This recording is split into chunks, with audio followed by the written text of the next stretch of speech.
members of the family. I wish to assure the Honourable Member of Assembly that the matter in question is a priority for my ministry, given the velocity of the sensitive nature of the conflict.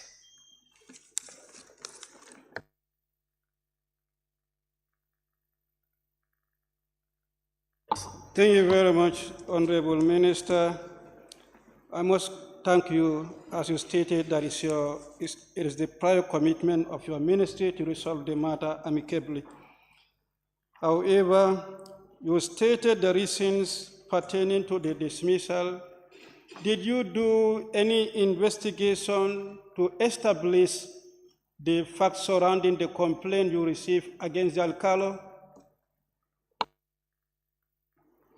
Yes, Honourable Member. And what was the outcome of that? If you can please make the outcome of that investigation available to the National Assembly. Okay, Honourable Member, if you want it in a report form, we will equally do that. We will give you the report of the investigation. Member for Busumbala.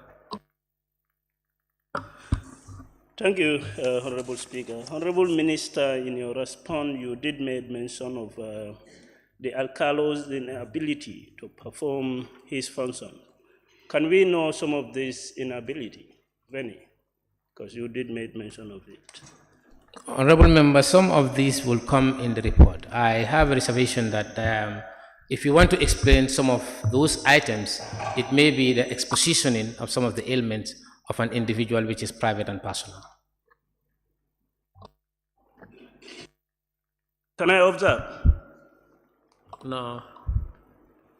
No. But it's important that we know. Honourable Member, please. Please, Please, you don't. It's out of order to observe during question. Thank you, sir. Question number 180 of 2023 by the member for Basse.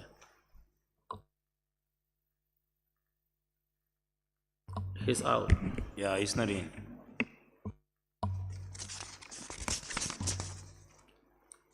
Question number 181 of 2023 by the member for BANJUL South. Yeah, I've been assigned to read the question on her behalf, if that is okay. Okay, thank you very much, Honourable Speaker. On behalf of the member for BANJUL South, Honourable Speaker, rent is a big problem in the country, especially in BANJUL South constituency. Where landlords are exploiting tenants by demanding additional payments midway during their tenancy agreement. What plans does the government have to enforce the Rent Act and put an end to such? Honourable Minister. Thank you very much, Honourable Member. I think the question of this was answered yesterday, that rent and its related issues are not under my purview, and it is under the Ministry of Justice, who yesterday have elaborated on the strategies government is developing to cover up this problem. But notwithstanding, I think we would appeal to the General Assembly or the National Assembly members in the next appropriation bill. We look at how can we budget for a housing, low-cost housing for Gambians. And if that is implemented, it will help the country at large to look at some of those provisions. Because countries where rent situations are curbed engage their citizens and cabinet under these circumstances. Thank you. Thank you, Honourable Minister for Land and Regional Government, for those answers provided to this August Assembly. Thank you. Clerk. Honourable Minister for Youth and Sports.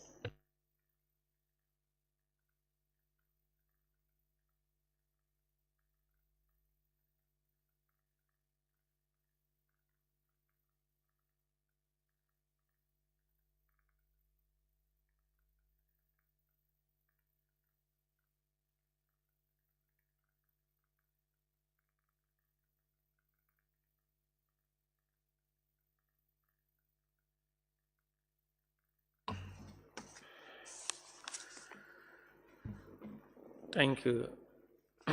Question for which due notices were given to the Honourable Minister for Youth and Sports by honorable members for oral reply. May I now invite the Honourable Minister to take the podium. Question number 175 of 2023 by the member for Janjambure.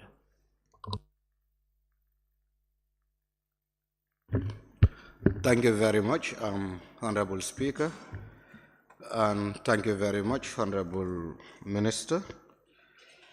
My question here is, Honorable Speaker, could the Honorable Minister for Youth and Sports shed light on the Youth and Sport Levy and what is the status of its expenditure on youth and sport development initiatives? Good afternoon, Honorable Speaker, and good afternoon to the honorable members of the National Assembly. Honorable Speaker, with the creation of the Youth and Sports Levy, the government, through the ministry, created or established the Youth and Sports Development Fund. This fund has been managed under the direct supervision of a committee chaired by the Ministry of Youth and Sports and comprised of Ministry of Finance and Economic Affairs, Internal Audit, Accountant General, and the Accountant General Department, and the National Youth Council and the National Sport Council.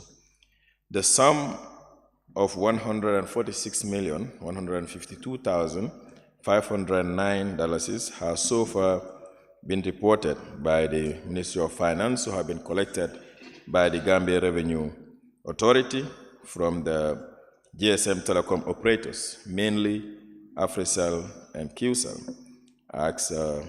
Gamcell has not yet been, or have not collected, have not given their collections to the ministry. This sum has been used to finance the national football teams, international and national engagements, the national beach volleyball, wrestling, athletics, and other sporting activities that the Gambia participates in.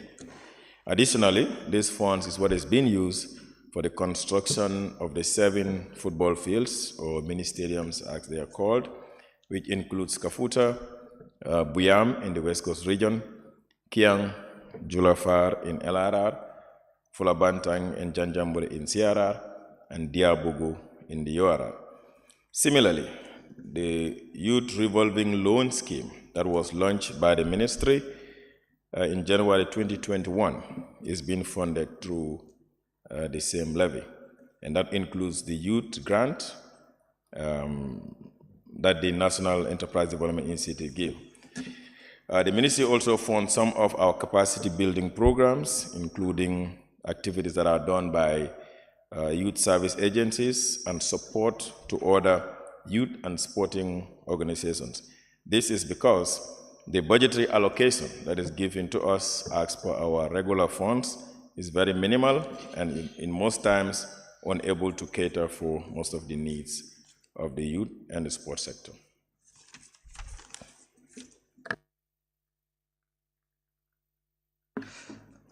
Thank you very much for the response, Honorable. To further ask, hearing from your responses that part of the money were used to construct the 5 or 7 mini stadiums in the Gambia. My question here is, how soon do you think these funds can help to accomplish some of those facilities in the country? Honorable National Member for Janjambure, the lack of accomplishment or finishing of this project is not really about money, because money comes in regularly. It's based on the failure of the contractors to deliver as expected. Payments are done based on milestones. So if a contractor reaches a particular milestone, then he is giving a certificate of a completion, like they call it IPC, and then the ministry is asked to pay the percentage that we are supposed to pay. Now, if they cannot reach that milestone, they definitely cannot come to ask for payment, and that's the stalemate. But we are happy to report that the one in Kiang, Julafar, has been completed, And as it is, it's ready for handing over, and the community is what we're waiting for. And the Kafuta one also is almost ready, because like I reported yesterday, we had to terminate the contracts of the former contractor, and it's now given to somebody else who is completing them. So it's not really about money, it's more about contractors not fulfilling their contractual obligations. Thank you very much, Honorable Minister. Knowing that money is not the problem to accomplish some of those projects, and also from your response that the delay of the progress of the projects is due to the contractors, what is the stand of the Ministry of Youth and Sports in ensuring that the contractors are able to deliver on time? Well, it will be unfortunate. Right now, they would deliver, but definitely it would not be on time, because these projects have gone past their period of completion. What we could do is, before engage them in conversations and talk to them about what they need for them to complete, and in 2 occasions we also written to them to warn them of their obligations to fulfill these contractual agreements. And the last thing that we did is to send letters to the Ministry of Justice, the Attorney General, to ask for advice. And they gave us legal advices. And the legal advices was, for those that are not doing so well, we can terminate them. And those ones we have terminated, which is Kafuta and Fulabanta. And like I said, Kafuta is already given to somebody who is almost at the tail end. The other 3, we did not terminate because they have already did most of the work, about 80-something% of the work. So it's a difficult arrangement where, all you can do is to terminate and take them to court. Now, if you take them to court, that's going to be a whole lot of process with additional expenses here and there. And so it has to be something that we need to discuss. You can't take them to police because these are civil matters. They are not criminal issues that the police can investigate.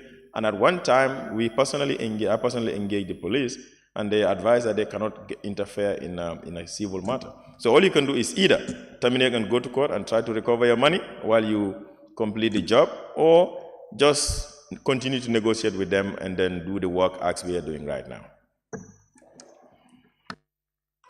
Member for Kiang West. Honorable Speaker, could the Honorable Minister tell us the status of implementation of the rest of the mini stadiums, and when do they intend to hand over the Kianjulafar mini stadium? What? No, the Kianjulafar mini stadium is completed. And the committee knows that it's completed. We came there for the final inspection, and what they had a problem was the lack of the water supply, which was not very good because of the borehole that was drilled there is not able to supply enough water, and the Bahama grass wasn't growing well. But that has been fixed because we had to ask the contractor to buy some extra sprinklers, and they did that. And the last time we came there, everything is completed. We're just waiting for them to give us a date that we can come and hand it over to them. And I was told that they wanted to do it during the Easter break, because they usually have a final, and they wanted to use the final to do the formal opening. But Julafar is completed. It's now up to the committee to give us a date for us to meet to hand it over to them. The rest of the contracts, the jobs, like I said, all of them are above 80%. Now, it will be difficult to tell you it will be completed at this specific time, because these are really things that we can always talk to these guys, but how they're going to complete it is difficult. But what is certain is that we are hopeful that in a few months we would be able to hand it over. Our intention, left to us alone, is that this summertime these communities will get their fields and do their Nawetan. That's our wish, and that's what we're working on. Busumbala.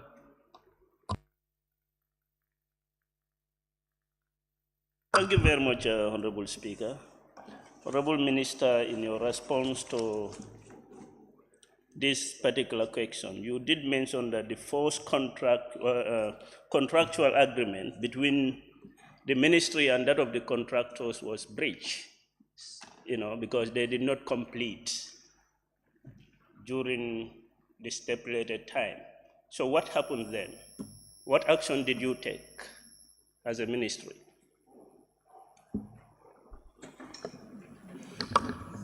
Yes, as a ministry, we wrote to them, like I said, and there is a consultant between us and the contractors. So we don't communicate directly with the contractors at the beginning. We communicate through the consultant who has a responsibility to ensure that the job is being done right. And he notified us of the delay 6 months down the line, and at the time, there were excuses and they were granted. An extension was given to them for, I think, additional 3 months. They failed on that one, and then we gave an extra 3 months, and they failed. So that is when we decided to engage the police and the AG chambers. So what is there now is more of a warning letter that was issued, giving them a timeline to complete, which again they have failed. So like I said, I guess it's going to be the same thing. It's a complicated situation, but contractors in general, they're Gambians, and all you can do is probably take them to court. That's all, because there's virtually nothing else that anybody could do apart from terminate it and take them to court. And that's the level that we are. The file is before the AG chambers. Whenever they're ready, they take them to court, because we don't again go to court. Our role is just to terminate and notify them, and we've done that. Member for Sami. Thank you very much, Honourable Speaker.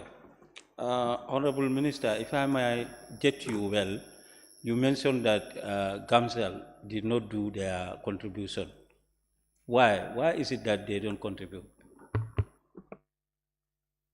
No, you know, the GRA is responsible for collection of revenues, and what we got as a report is that QCell and AfriCell is the one that pays.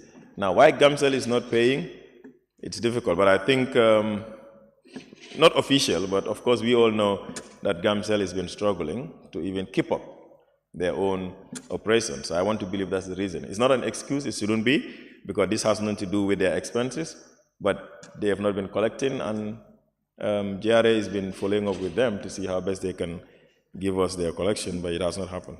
But again, us, we are recipients, we are not the collector, and maybe probably GRA will need to help us to engage GAMCEL more. Member for Fonyi Bondali. Thank you, Honourable Speaker. Honourable Minister, could you update us on those facilities that are not completed?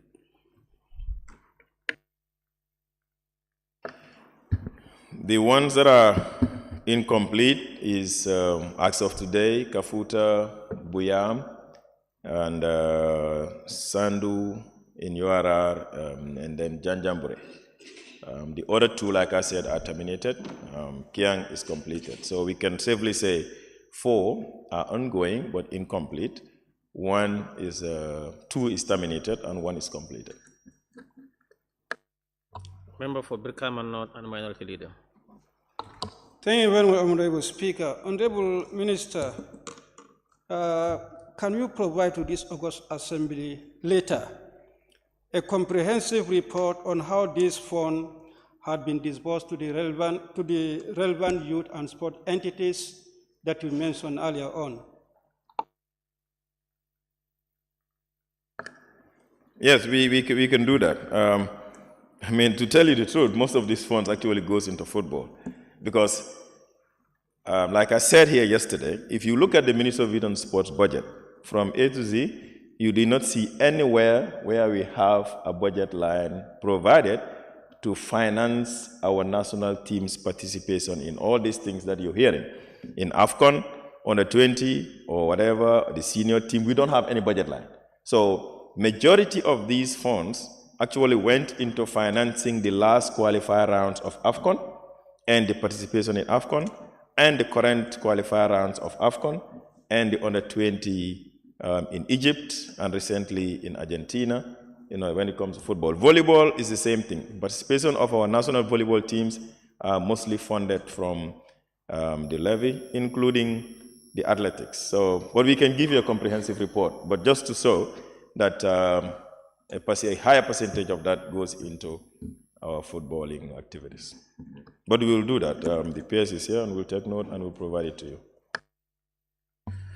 Thank you, Honourable Minister for Youth and Sport, for providing those answers to this August Assembly. Yeah. Well, he said there's another one. Let me.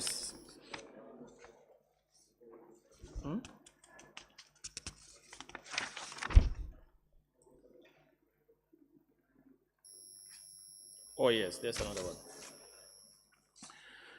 Question number 176 of 2023 by the member for Banjul Central. Thank you, Honourable Speaker.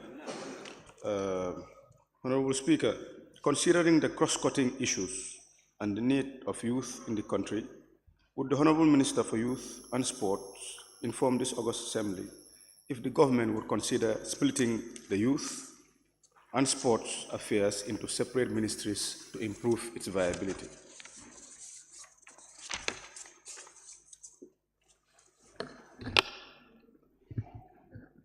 Honourable Speaker, the government of the Gambia remains committed to the economic reform. The historic transition to democracy opens many possibilities that could spur growth and restore the country's economic stability. The ministry is not considering splitting the youth and sport affairs into separate ministries at this moment. However, it is important to note that the decision to split the youth and the sport affairs into separate ministry lies entirely in the hands of the executive.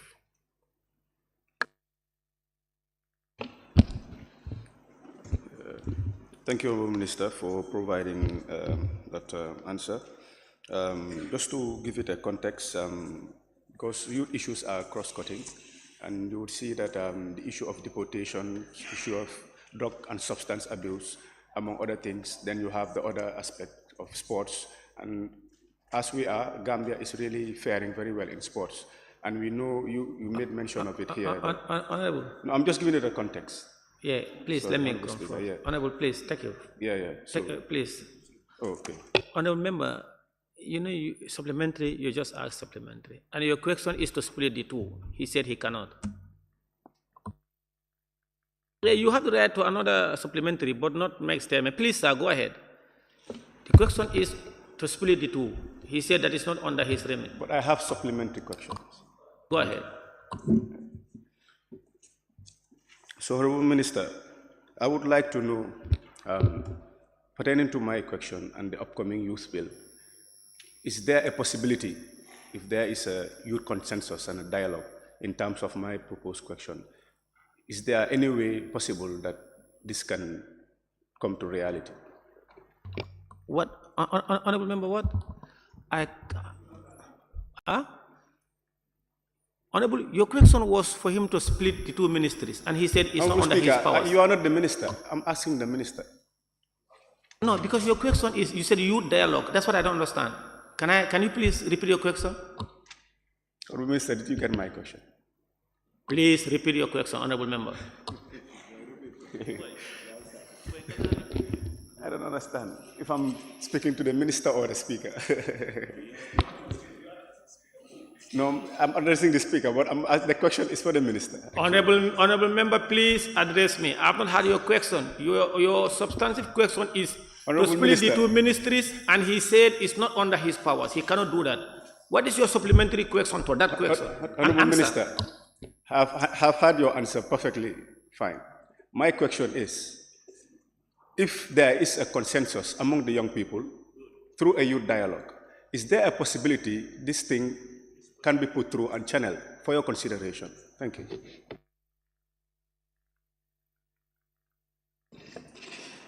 Well, as a ministry that is here to serve the interests of young people, we would listen to whatever recommendations come from young people, and we will do the right thing, which is to channel it to the right authority, that this is what has come from the young people. So it depends on what platform the young people are going to use to make such recommendations, and when it reaches us, we will definitely forward it to the right body, and that in this instance is the president. I'm not sure if I should allow supplementary question on this one. Why? Honourable Speaker, why?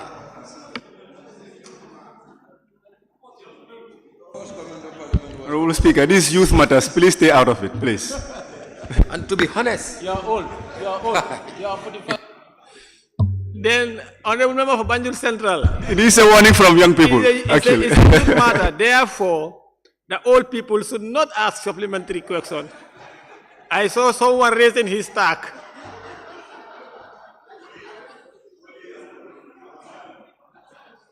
So he is not qualified to ask a supplementary question. Member for Janjamure. Please, honorable members, I'm happy that Janjamure has been bringing us to order since in the morning. And I want to appeal that he is not out of order. The question is whether the two ministries can be split. He said no, he cannot.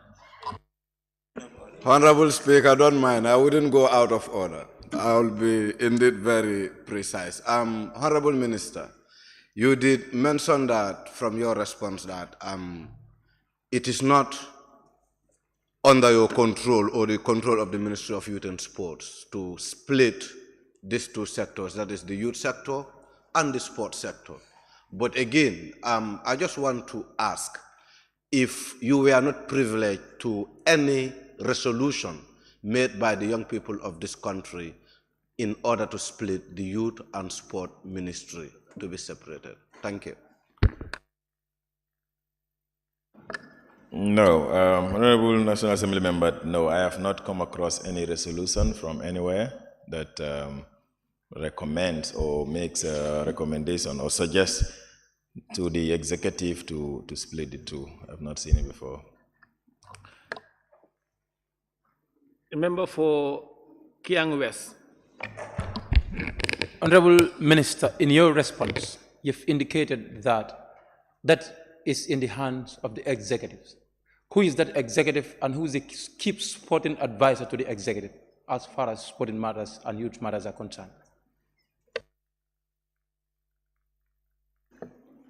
Honorable National Assembly, you know, our constitution is clear in terms of who is the executive, because it says the executive powers lies in the hands of the president. The executive powers lies in the president. So in this instance, when we say the executive, we are referring to the executive. And us as ministers, we are executing delegated powers from that executive, and that is the president. And yes, we have an advisory role, but our advisory role is on issues relating to what we are appointed to do, which is being the policy and the political head of a particular ministry, and not necessarily about the differentiation of the youth and sports. But like I said, we are not averse to executive decisions. And if something comes to us, our responsibility will be to transmit it. But again, like I said yesterday, we all need to look at this from a broader angle. Is splitting youth and sports the solution to the issues? It is not. Because what you end up doing is just creating more departments, and that needs more expenses. You would rather consolidate that in one ministry and empower it to be able to deliver the service. But if you have a budget that is only 0.28% of the national budget to one ministry that is running two sectors, and you split it, I mean, you're even rendering one of them even more redundant, if I might. I don't want to use the word useless, but this is the reality. It's not about being overwhelmed. It's about what is allocated to the Ministry of Youth and Sports, which is very minimal compared to what we are expected to do. Member for Woolly East. The member for Busumbala.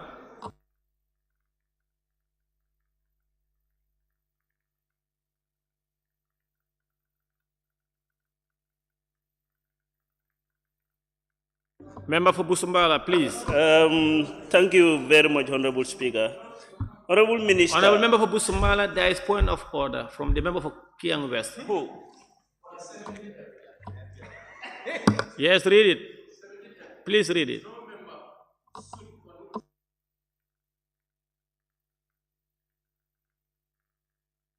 Honorable Member for Basse is speaking on members while other members are on the floor, and is out of order. Please put him to the order. He is not the speaker. Please, order sustained. Honorable members, please. Honorable Speaker, he was not even given the floor. He was not given the floor, so he was not on his feet. Honorable Member for So Basse. I'm not obstructing him. Honorable Member for Basse. Yes, both of us are.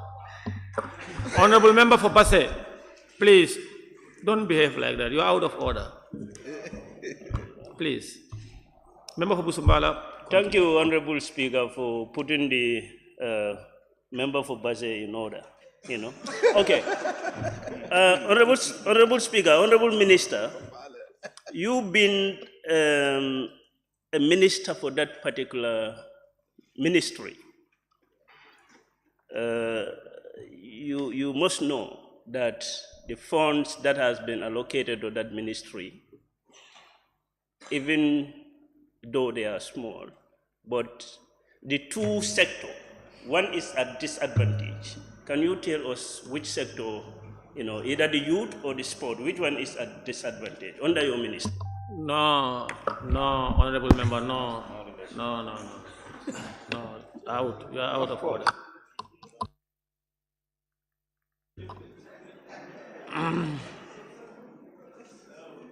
Thank you, Honorable Minister for Youth and Sport, for providing answers to those questions. Thank you.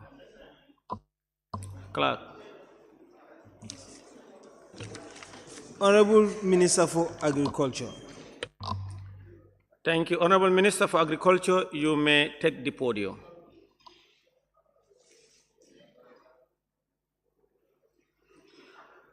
Questions for which due notices were given to the Honorable Minister for Agriculture by honorable members for oral reply. Question number 182 of 2023 by the member for Nyani. Thank you very much, Honorable Speaker. As the saying goes, action will remove the doubt that theory cannot solve. The question was basically on the plan for reduction of fertilizer, the cost of fertilizer for farmers. And thanks to his ministry and the government for reducing the fertilizer from $2,000 to $1,150. And we are still soliciting for more reduction whenever means are available. So I therefore withdraw my question.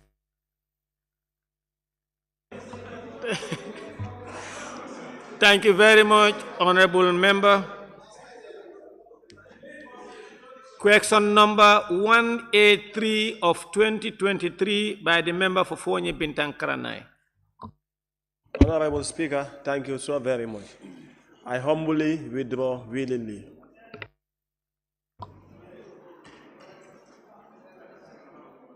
Thank you, member for Fonyi Bintang. Question number 184 of 2023 by the member for Janjambure. No disappointment. Thank you. I think in my own case, I wouldn't withdraw for the fact that Gambians are hungry, and it's only agriculture that can salvage us. So, Honorable Minister, or Honorable Speaker rather, could the Honorable Minister of Agriculture inform this August Assembly on the criteria used to determine the monthly fuel supply to Janjambure rice fields in Faraba, Nyantale, which is about 80 liters? Thank you. Thank you very much, Honorable Speaker, and thank you, Honorable for Janjambure. Honorable Speaker, I wish to inform Honorable Member for Janjambure that the one-off production input support was based on those, in those communities were based on the dry season production and in relation to area put under production. And I have attached a sheet in the answers if you have a copy of what I have. Farabale, we gave them 32,000, which in today's fuel cost will be 457 liters. And the dry season production is 3 months, which totals to 152 liters a month instead of 80 liters. So Farabale is received actually 152 liters a month. And Nyantangle received $36,000 in fuel coupons for the 3 months dry season production, which translates to 170 liters a month because the production season for the dry production period is 3 months. So Farabale was 152 liters and Nyantangle was 170, and a sheet is attached to my answer sheet to any other input that was given to Farabale and Nyantangle. Thank you. Thank you very much, Honorable Minister. I think this is why it is important to have such interactions, because what I was informed by the respective structures, that is both Nyantale and Faraba, is they're getting 80 liters on monthly basis. This was just last month. And to further ask, how do you even reach with the allocations that you are currently given, being it the 80 liters or being it the 142 liters? How do you reach to that conclusion? Thank you very much, Honorable, for Janjambure. I think in my answer, I said the reasoning is based on the area that is put on the production. They know the capacity of the generator that is there, and they know the amount of hectares that are there, and they know the water need of the area. So the technicians, the experts in this area, they calculate based on all these factors that I just mentioned. But principal among them is the area that is put under production. Thank you. Thank you, Honorable Minister. What is the plan of your ministry to shift from fuel pumping engines to a tidal irrigation system in order to enhance sustainable agriculture in this country?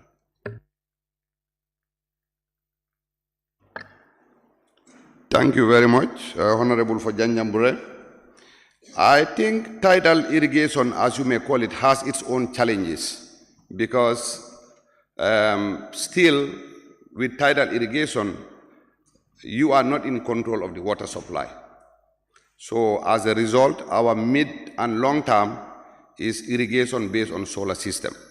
And the contract that was given to Sankule 1 and Sankule 2, which you are very familiar, the pumping systems are going to be solar powered because that way you are in control of the water supply, but also you are not energy distressed like the generators. But tidal irrigation has its own challenges, and I think that is a discussion for another time. Thank you. Member for Brikama North and Minority Leader. Thank you very much, Honorable Speaker. Honorable Minister, when did you start giving the respective villages 150 liters and 170 liters monthly?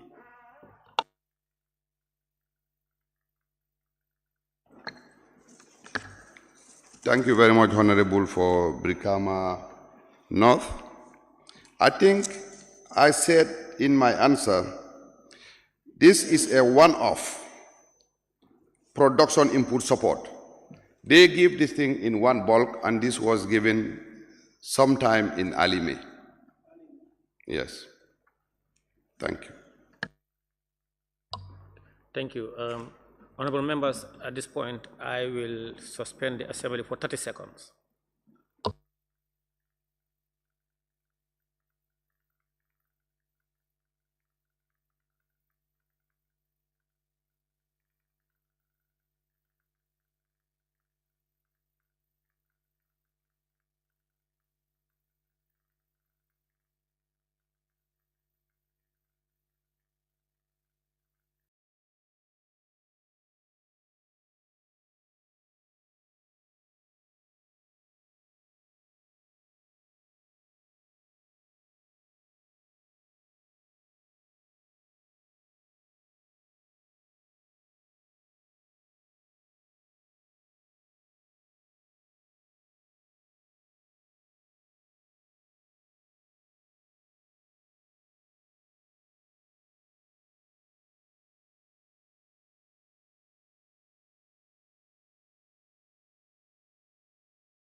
Honorable members, the House resume.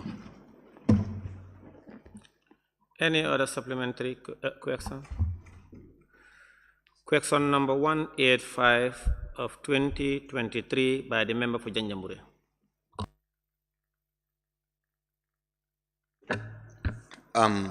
Thank you very much, Honorable Speaker.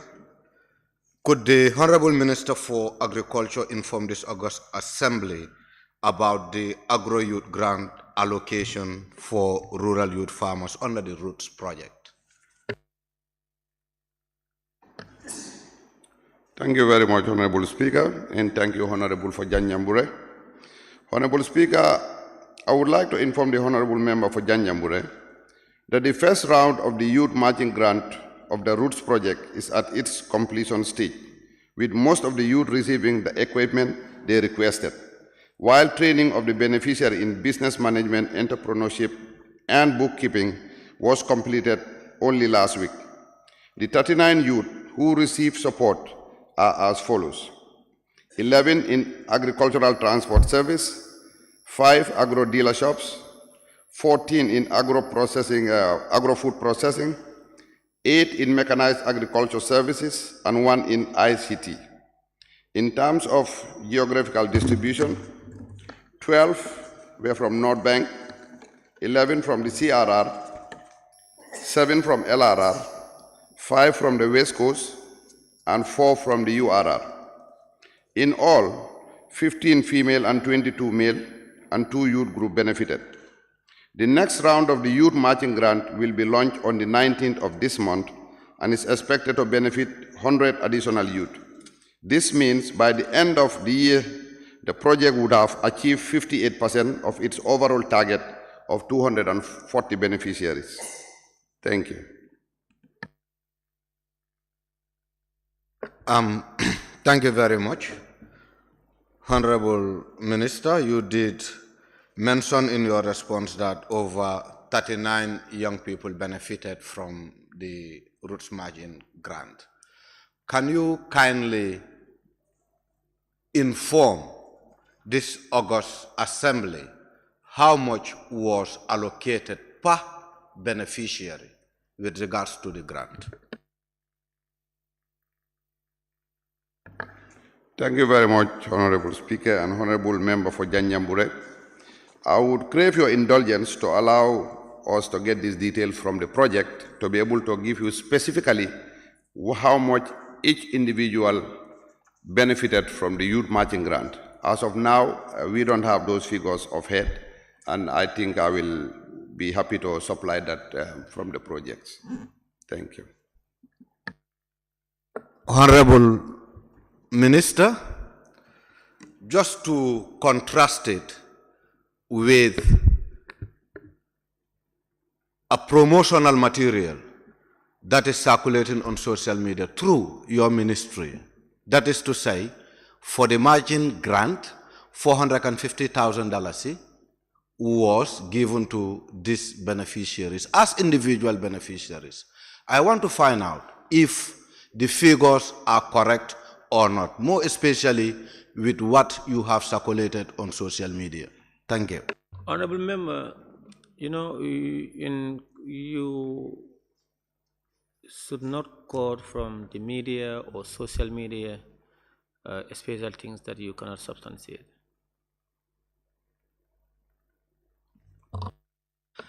Honorable Speaker, thank you. I'm not quoting from social media. I'm quoting from the ministry itself because it was a material that they circulated. And the reason why I am bringing this question is some of these beneficiaries have been coming forward making complaints that they only receive $150,000 opposed to the $450,000 that the Ministry of Agriculture claimed to dish out to these entrepreneurs. So I just want the facts to be clear since I had this interface with the Honorable Minister himself. Thank you. Yeah, please. What? What? You're on what? Observation? No. No. I thought you were on order. I thought you were on point of order.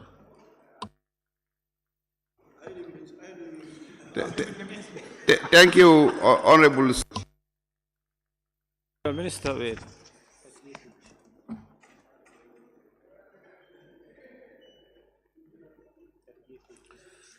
You know, Order 38H. A question shall not be asked as to whether statements in the press or of private individuals or private concerns are accurate.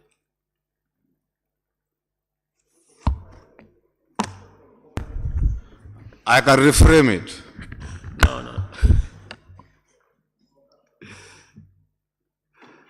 Please, member for Janjamure, take your seat.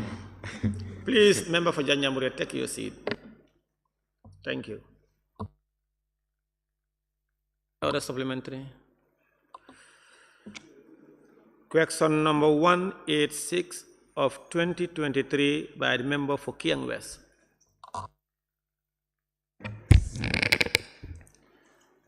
Honorable Speaker, the women of Kia West constituency suffered so much to have tractors during the past rainy season, even though 85% of the population depend on farming as a source of living.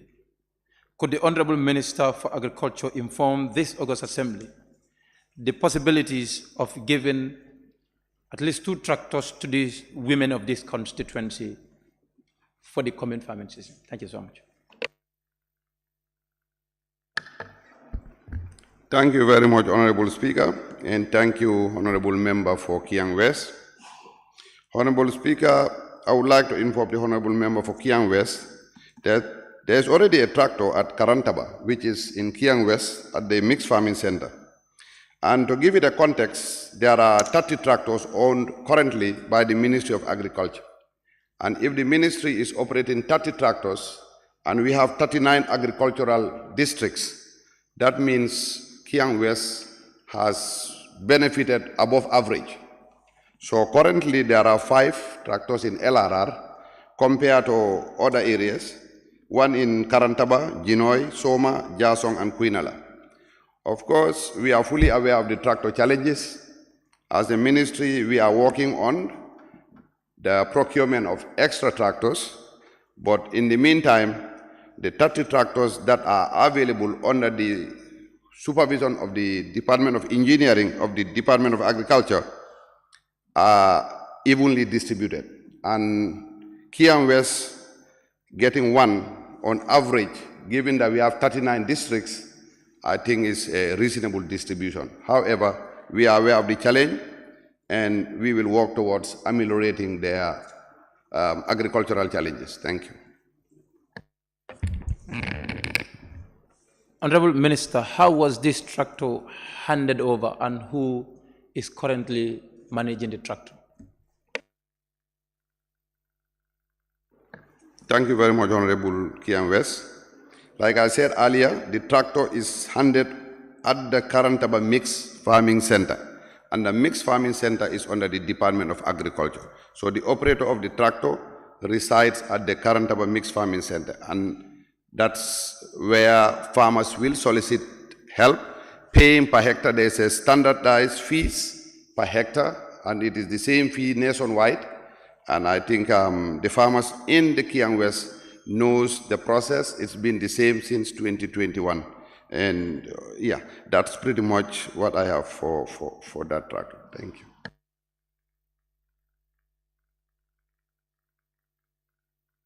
I'm fine. I'll pick it up with them.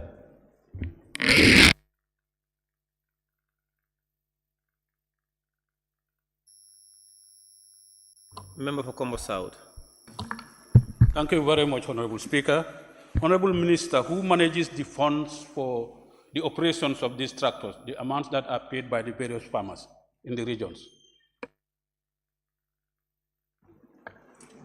Thank you so much, Honourable for Combo South.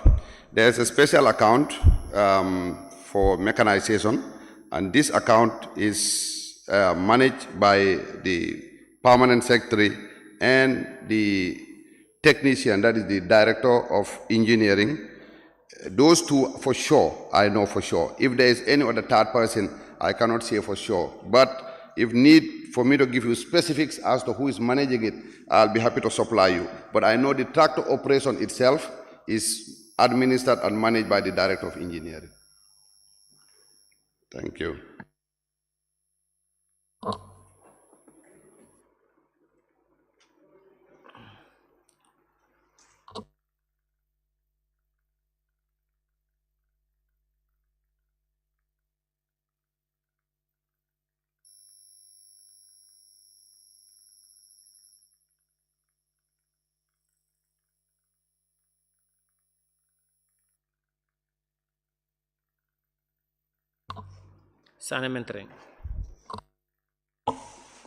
Thank you very much, Honorable Chair, for giving me the opportunity. Honorable Minister, you've mentioned about the 35 agricultural districts in the country.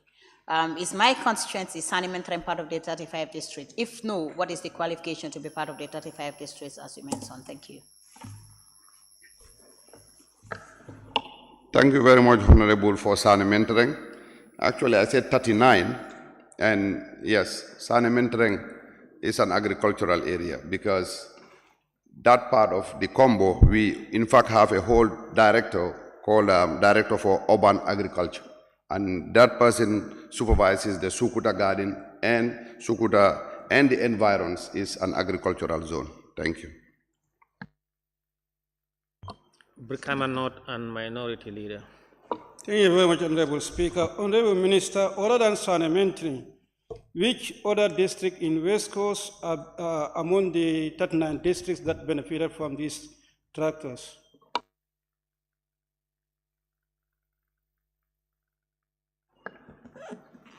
Thank you very much, Honorable Member for Brikama North. The tractors are not distributed as one constituency per tractor per se. I know that the three constituencies, that is the Combo East, Combo South, and the Old Yundum area, combinedly have 3 tractors that are based in Yundum. And constituencies around that area, Sanimentering included, if need arises, will have to contact, that is the Regional Agricultural Directorate, which is in Yundum, and your constituency falls under the West Coast Regional Agricultural Directorate at Yundum, and that will cover your area. So yes, tractors are not specifically constituency bound. They are mainly for Regional Agricultural Directorate or distributed to mixed farming centers. And some of the Regional Agricultural Directorate are covering a whole lot of constituencies put together. So you should be having support from the Yundum office. Thank you.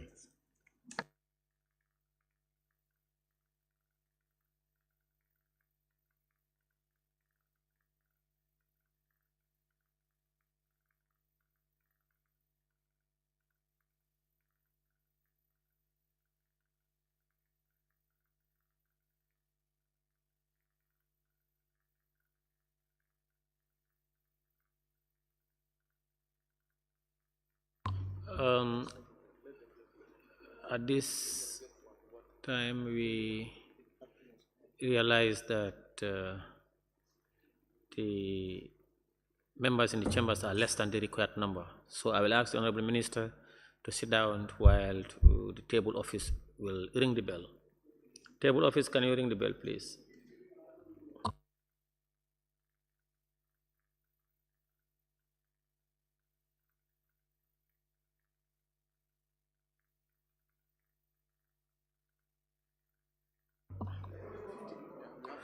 All right, Honourable Minister, you may proceed.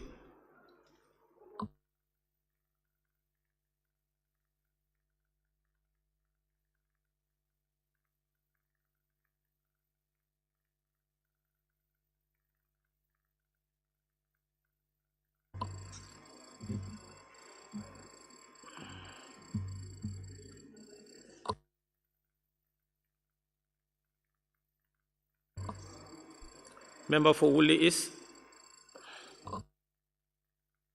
Yes, thank you very much, Honourable Speaker.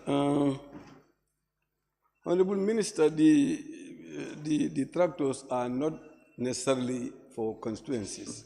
Would you be kind enough to furnish us with the information as to exactly where these tractors are, so that we all know where we can access the tractors, and then inform our people on that basis? Thank you. Thank you very much, Honorable Speaker. Thank you, Honorable, for Willie East. For sure, I cannot mention all the 30 spots of head where these tractors are located, but be rest assured, every mixed farming center has a tractor. So if you have a mixed farming center next to you or in your district, be rest assured that there is a tractor. If a regional agricultural directorate is in your district, be rest assured that there is a tractor in the regional agricultural directorate. There are other tractors that are given to individuals or organizations that may reside within, but we would not be able to say those ones offhand. But I know the tractors are in mixed farming centers and agricultural regional directorates.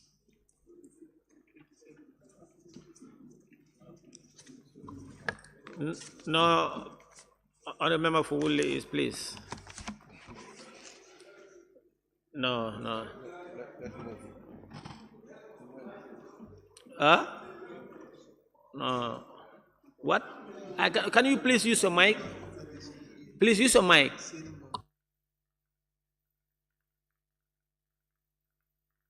No, I'm saying we are requesting the thing from him. Let him just write. I'm saying he tells us by head. Let him provide the information to us. That's what I was requesting. Oh. Yes. That was not part of your question. So you are beating the system. No, that was my question. You were sleeping. You were consulting with your technician. Okay, the member for Bakau. Thank you very much, Honourable Speaker. Honourable Minister, if I heard you right in your responses, you've indicated that tractors have been given to individuals. What's the reason of giving individuals tractors? Thank you very much. Well, these tractors are not given for free. Let's make it very clear. There's an account that is established, and people pay an amount to this account because that same amount is supposed to be used to buy new tractors as a revolving fund. Yes, we have some farmers that are considered as master farmers, and that is a major criteria in choosing. However, the criteria that was used, these were distributed in 2021. If you really want to know the set of criteria that were used, I should be able to find out from the ministry what were the set of criteria that were used. However, I know master farmers are our priorities, and most of the people who were given, if not organizations for individuals, they are master farmers. Thank you.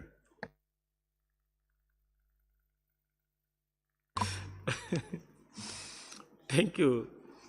Question number 187 of 2023 by the member for Lower Salum.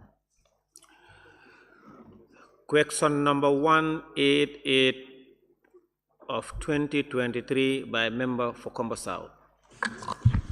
Thank you very much, Honourable Speaker. Honourable Speaker, could the Honourable Minister of Agriculture update this August Assembly on the status of renovation and modernization of the 27 mixed farming centers across the country? Thank you very much, Honourable Speaker, and thank you, Honourable for Combo South. I would like to inform the Honourable for Combo South that there are 25 mixed farming centers across the country instead of 27 to start off. Out of the 25 mixed farming centers, 12 have already been rehabilitated and equipped with solar water supply infrastructure to facilitate year-round production. Some of the rehabilitated mixed farming centers close to Nawek electricity grid have been connected to provide electricity. And the 12 that have been rehabilitated are Pirang and Kanjibato in the West Coast, Quinala and Jinoy in LRR, Dankunku and Mamudfana in CRR South, Mankamankunda and Naude in URR, Fulakunda and Jao in CRR North, Nyangen and Bakindik in the North Bank. Thank you.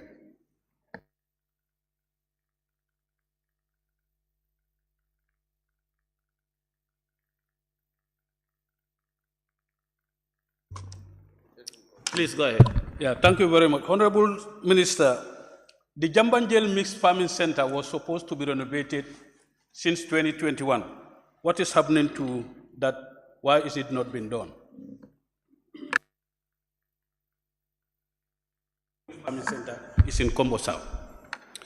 Thank you so much. I'm fully aware that the Jambanjeli Mixed Farming Center is in Combo South. I won't be giving specific answers as to that of Jambanjeli, but in general, the 13 that are left because of budgetary constraint. There was no fund for rehabilitation of all the 25, and that explains why these 12 were rehabilitated and geographically distributed so that each region is covered. To be specific as to why Jambanjeli specifically is not rehabilitated, I won't be able to say, but in general, the 13 that are left out because of budgetary constraints, and I'm sure as soon as there is fund to do them, we will definitely be happy to do them. Thank you. Please go ahead, Honorable Member for Combo South. Yeah, thank you very much. Honorable Minister, we were told here, and this was a question that came from the member for Woodley East, in 2021, the minister assured us that before the end of the year, all these 20, we were told 27, that's why we got the 27 from her, that all these mixed farming centers will be renovated and modernized and ensure that work is in progress. So it's 2023 now, and we are getting into the rainy season.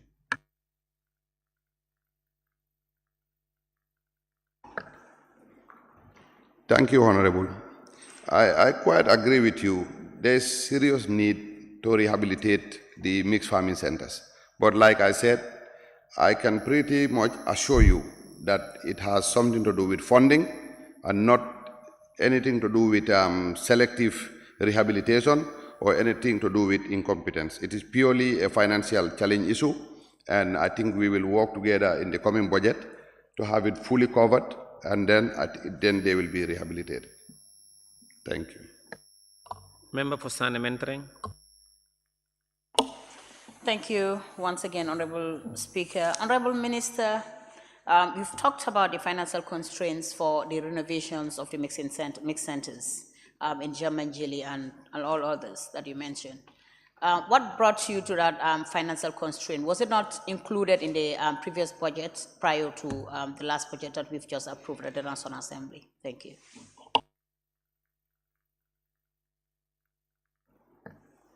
Thank you very much, Honorable for Sane Mentoring.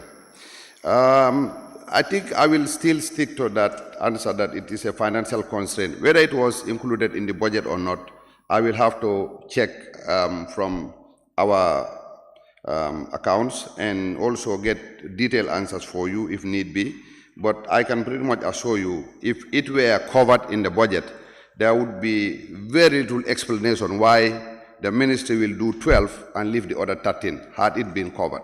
Nonetheless, I will be happy to find out exactly if there is any other reason apart from the budgetary constraint.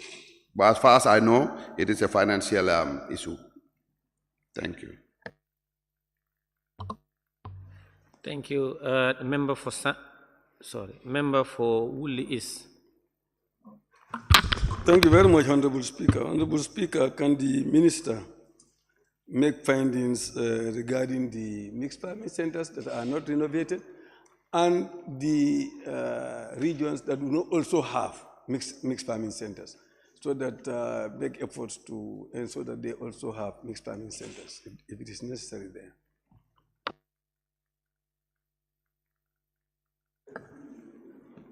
Thank you, Honorable Speaker, and thank you, Honorable for Woodley East. I've already jotted out the need to find out why these 13 mixed farming centers were not done along with the first 12. And I promise to furnish this August House with the information regarding what stalled the renovation of the 13 mixed farming centers, whether it was financial or any other relating issues. However, once we are not done with rehabilitating the 13, which has proven to be a challenge, I think it won't be prudent to think of opening new farming centers. However, once these are renovated fully, I think it is always helpful to have as much mixed farming centers as possible because they serve as clinics for the farmers, just like clinics for medical doctors. Thank you.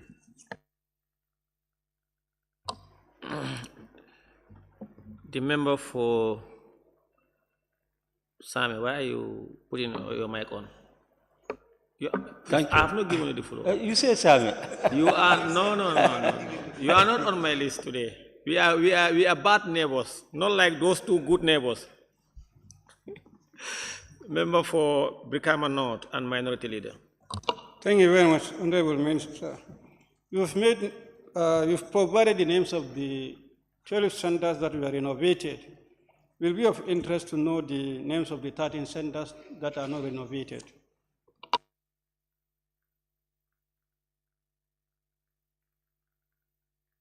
Honourable Minister, please. Thank you very much, Honourable Speaker, and thank you, Honourable, for Brikama North. I think as part of my answer for Woolly East, that requesting for reasons why renovation wasn't done on the 13th. In the process of answering that question, I think the list of the 13 that are not renovated will be provided along. Thank you. Member for Sami. Thank you very much.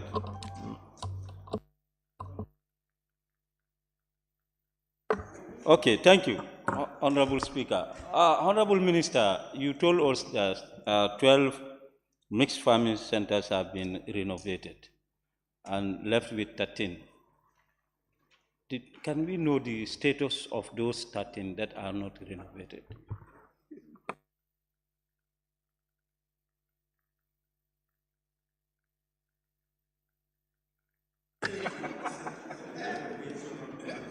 Thank you very much, Honourable Speaker, and thank you, Honourable for Sami.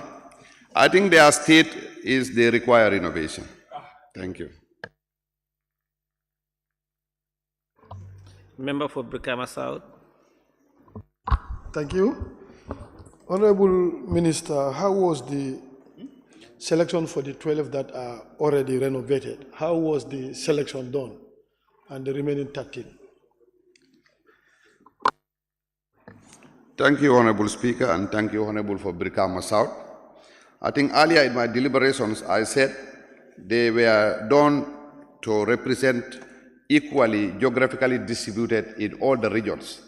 From the beginning, I said 2 in West Coast, 2 in LRR, 2 in CRR South, 2 in URR, 2 in CRR North, and 2 in North Bank. So that means every district had 2 done. That way the entire country was covered. So yes, the criteria was to geographically distributed equally in the country. Thank you. Question number 189 of 2023 by the member for Combo South. Thank you very much, Honourable Speaker. Honourable Speaker, could the Honourable Minister for Agriculture update this August Assembly on the status of implementation of the small ruminant project and provide this Assembly with the list of communities that benefited from the project, the said project? Thank you very much, Honourable Speaker, and thank you, Honourable Member for Combo South. I would like to inform the Honourable Member for Combo South that the small ruminant project has benefited a lot of communities and institutions as highlighted in my table below. Veterinary drug outlets, 15. And if you want me to mention these communities, I mean, it's going to be in hundreds, but nonetheless, we can get started. Veterinary drug outlets in Buyam and Brikama, Keneba, Soma, Ngien Sanjal, Farafenye, Ndungu Kebe, Wasu Karantaba Wolof, Dankunku Kudang Bansang, Base Fatoto and Diabugu. All these 15 settlements will have veterinary drug outlets. Also for community pastures, we have about 17. And when we say community pastures, these are very new kind of resistant grass that grows very well, is highly nutritious for animals. We have 17 distributed nationwide, and they start from Kambong in the west coast to Buiba, to Kerjarga, Ndawen, Bati Jaha, Kerawan Ture, we have Jawando in the URR, and Tumani Tenda, Medina Sancha, Sare Sajo. We have Ndemban Pal and Wolof, Sare Adama, and all the way to Sare Pat. So these are 17 places for pastures.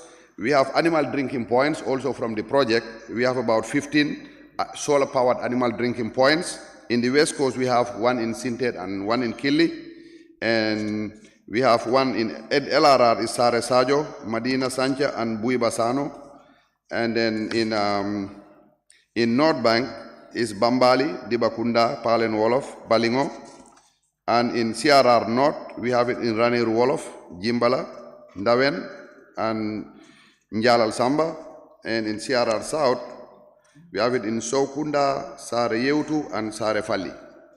And URR, we have about 4 of them there, Sare Bohum, Sare Fodige, Sare Njobo, and Sare Silere. So we also have about 25 fattening centers. I don't think you want me to list down all the 25. We also have about 30 breeding schemes and about 2 mini dairies, one in Farafenye, one in Base. And also we have 10 small ruminant market, 10 slaughtering facilities, and then 10 meat stalls. All these are under the small ruminant project. Also, under the small ruminant project, we've built and rehabilitated the lab for the Department of Livestock Service at Abuko. We've also constructed a training center, that is an agricultural training center in YBK. And I'm sure everybody who is in this house is familiar with the training center in YBK. It's just been built now. And also, we have about 6-hectare pasture at YBK and about an 8-hectare pasture in Walik. And also, under the small ruminant project, we have disbursed about $180 million, which is $3 million US to microfinance institutions for livestock farmers to access low-interest credit. And of recent, these last 2 weeks, the small ruminant project has disbursed $300,000 US, which is equivalent to $18 million for small ruminant, for ram dealers to be able to go to our neighboring countries, be able to procure ram at a cheaper rate, so that comes Tabaski, we are all not struggling, so that there is no jacking in the price because of shortage. These are some of the things that the small ruminant project has done. Thank you.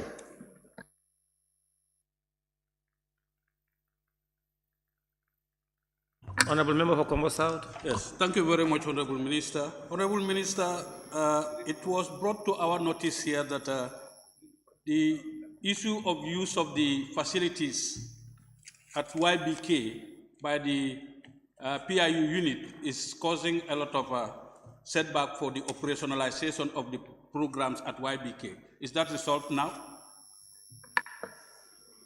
Thank you very much. The old site where used to be Department of Livestock Service, yes, the paramilitary are there, but that is different from the site that is being constructed right now. Under this new site, it is huge and sufficient, and I'm sure the construction, if you are following, is really progressing very well. So yes, the old site is still being used by the police. However, it has very little, if any, bearing on the operationalization of the DLS at YBK. Thank you.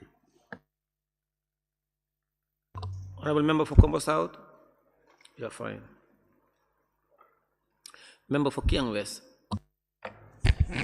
Honourable Minister, in your response, you've highlighted among the list of communities that Kenaba is a beneficiary community from this small ruminant project. Was this handed over to which of the Kenabas, let me ask, is it Kenaba in LRR Kia West? If in LRR Kia West, was it handed over to an individual or groups? You're asking 2 questions at the same time. But who is that?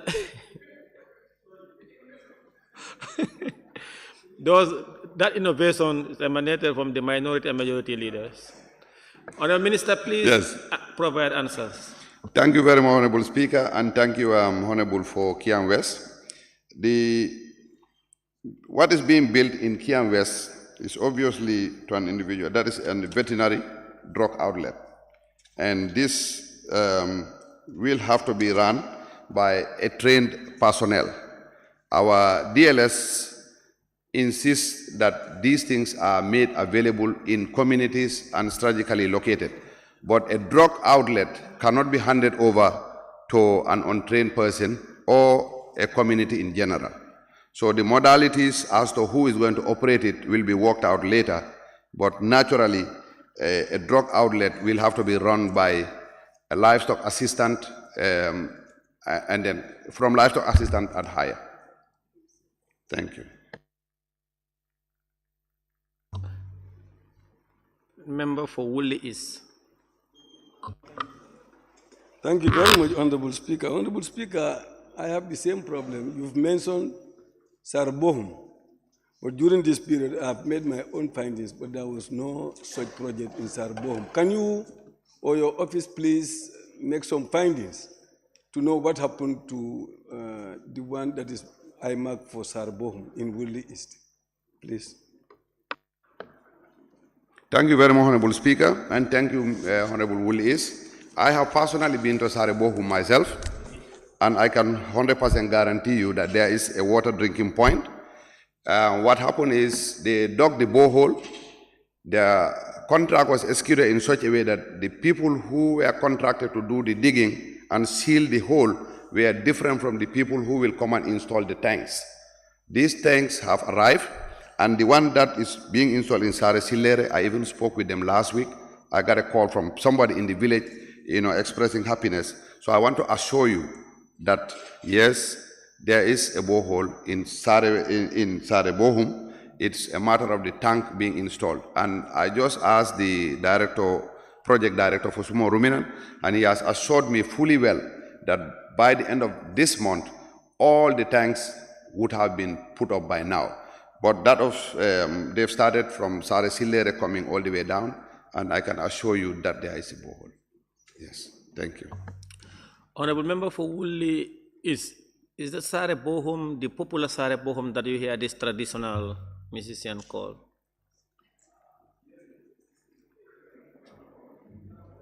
And when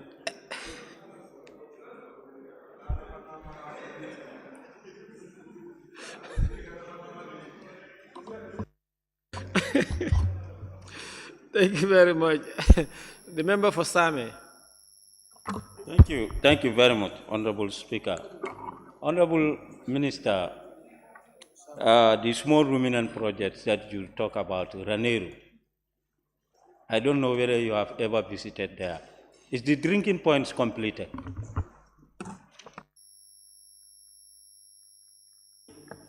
Thank you very much. I think I just said the same thing to Honourable for Woolly East. The contract was in such a way that the people who went to dig the 20 borehole are different from those installing the tanks. Tanks are aluminium and they are not readily available in the country, but they have arrived and they have started the installation. I was personally in that village where I say Sare Bohum, and I was also in Sare Silere to ascertain this, and the tanks have been installed in fact, where is MP for Sabak Sanjal? Because Raneru. Well, CRR North, I think I've mentioned the places that has this water drinking point. And for CRR North is Raneru Wolof, Jimbalak, Ndawen, and Nyalal Sam. And yes, there is a borehole there. It's a matter of having the tank set up. That was from a different contractor. But they do. Yes. Thank you. Member for Opasalu. Thank you very much, Honourable Speaker. I just want to confirm about these animal drinking points. I've not had the Minister mention Opasal Nyanija and Nyamine Dankunku. I just want to confirm if they are in your plans. They're highly... Order, please. That's a very important question.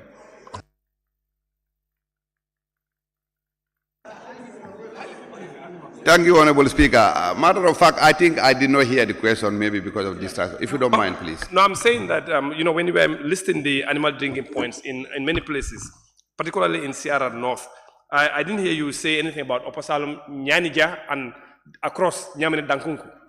So whether you have that in your plans, because they have highly, exactly, yeah.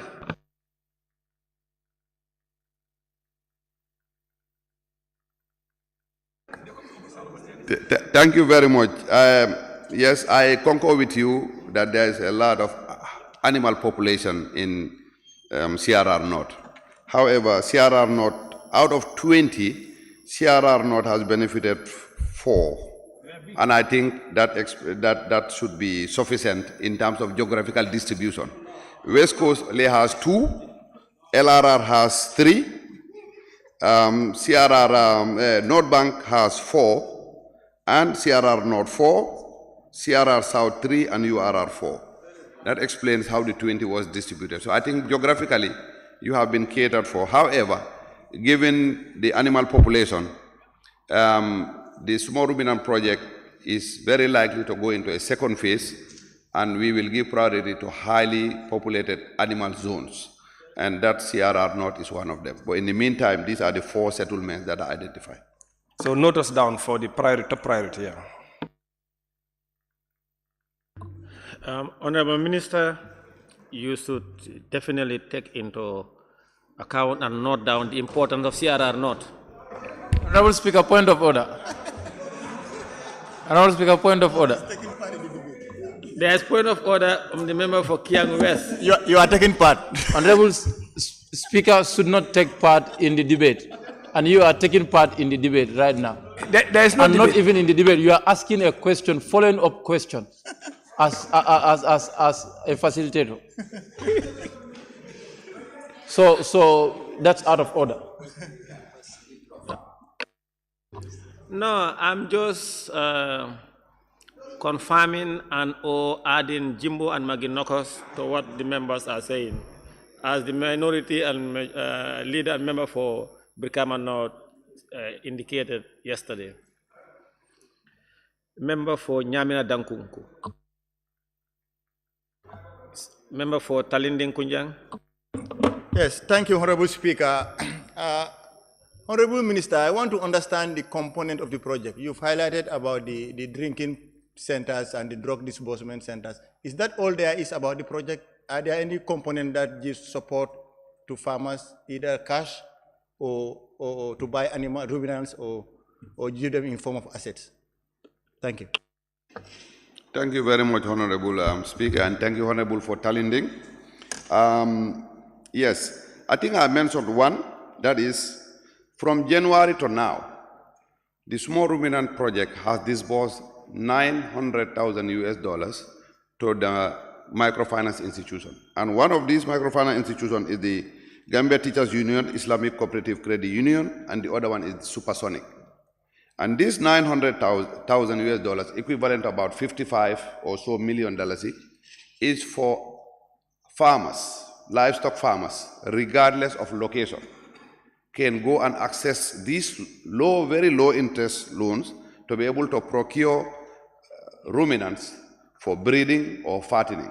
So yes, that is one of the things that the project is doing, and that is to help farmers access microfinance loans and be able to expand their business. And that applies to every farmer, including those in Talinding, and even we have people who have breeding sites even in BANJUL.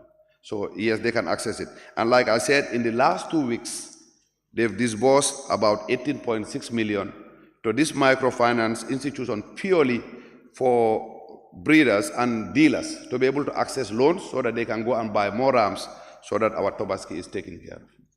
Thank you. Question number 190 of 2023 by the member for Sami. Thank you very much, Honourable Speaker. Honourable Speaker, could the Honourable Minister for Agriculture inform this August Assembly why livestock assistants that graduated from Gambia College are not easily appointed by the ministry? Thank you very much, Honourable Speaker, and thank you, Honourable for Same. I would like to inform the Honourable Member for Same that there is a ministry responsible for appointment, and I believe also that it is based on the vacancies that are available at every ministry, to which the Ministry of Agriculture will be no exception. I assure him that appointment will continue upon the availability of vacancies. And just to say it in a more simpler term, that the livestock assistants that are being trained at the college does not necessarily translate into an automatic employment, because the number of people that are graduating from the college perhaps almost saturated the livestock assistant need. However, when a vacancy exists, the Director General, Department of Livestock, notifies the PMO. And it is the PMO, which is under the Ministry of Civil Service, that will do the hiring instead of the DLS or the Ministry of Agriculture. Thank you. Thank you, Honourable Speaker. Honourable Minister, do you have enough livestock assistance in the field? No. So, it's not finished. So then, you mentioned that you don't have enough livestock assistance. Why is it that you don't suggest to the government so that you can have more livestock assistance? Thank you very much. I think I am very happy that you are joining me in this crusade to have a lot more livestock assistance. The livestock assistance that we can accommodate are based on the budget that is allocated to the Ministry of Agriculture.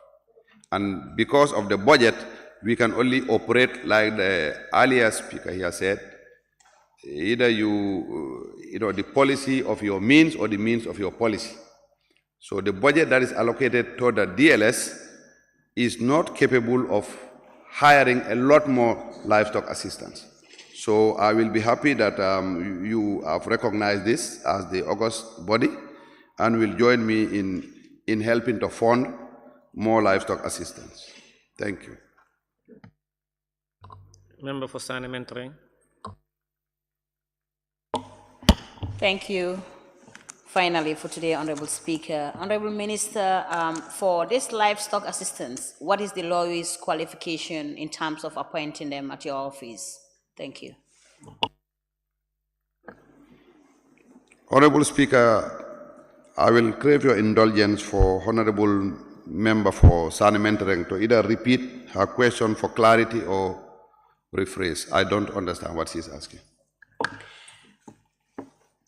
For a supplementary question attached to Honourable Same's question, which is asking about the appointment of livestock assistants. And I ask, what would be the lowest qualification? Because I realize, or in your response, I've heard that you didn't have a lot of livestock assistants in your office. So I'm asking, what is the lowest qualification for them to be appointed? Thank you. Thank you very much, Honourable Speaker. Thank you, Honourable for Sani Mentoring. Livestock assistance is a training program at the Gambia College. And it is after their graduation at the Gambia College that they are employable by the PMO, that the Ministry of Civil Service. Thank you. Member for Kiang West. Honourable Minister, could you confirm with this August Assembly that the training institution, the Gambia College, currently have enough trainees to cater for the shortage of the livestock assistance in the system? Thank you, Honourable Speaker. Thank you, Honourable for Kiang West. Unfortunately, what is enough and not enough at the Gambia College falls under the purview of the Ministry of Education and not under the Ministry of Agriculture. Thank you.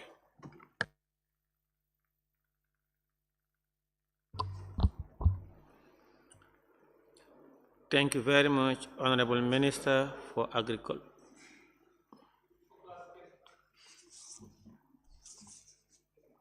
Oh, Honourable Minister. Honourable Speaker. Honourable Speaker. Yes. For clarification. On? You know, Gambia College consists of various schools. School of Education, Public Health, Agriculture. So I'm asking about agriculture. So when they are done, all of them are employed by the PMO, but they get to various under various ministries. So those that are appointed from the School of Agriculture, graduate from School of Agriculture, are appointed by the ministry under the Agricultural Ministry. So that's what I'm asking. The School of Education is there, which is entirely on the purview of the Ministry of Education. So it's different from the agricultural trainees. When they are done, they are handed over to the Ministry of Agriculture. No, you know what he informed us is that Gambia College is under the education docket, higher education or basic and secondary education, whosoever docket that is, and the appointing authority is the Personnel Management Office through the Public Service Commission.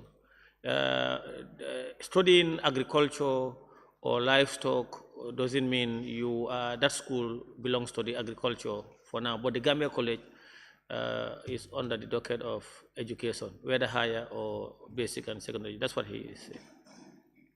Thank you very much, Honourable Minister for Agriculture, for those answers provided to this August Assembly. Honourable members, I want to thank each and every one of you for those substantive and supplementary questions and for your time. And I now put the question. Be it resolved that this August Assembly do stand adjourned until Thursday, 15 June 2023 at 10 a.m. Those in favor, please say aye. Those not in favor, please say no. The ayes have it. The Assembly now stand adjourned until Thursday, 15 June 2023 at 10 a.m. prompt.